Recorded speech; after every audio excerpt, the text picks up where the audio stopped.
Welcome back, everybody. Today we're going to be talking about the Ford big block engine, old reliable, the 460 7.5 liter engine. It's going to be your Thunderbird, your Cougar, your E-Series, your F-Series, a Lincoln.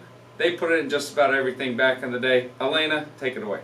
So this is a pushrod design engine featuring 2 valves per cylinder, and it will come to you as your standard long block, meaning it is inclusive of your block heads, timing components, oil pump, and gasket set to install.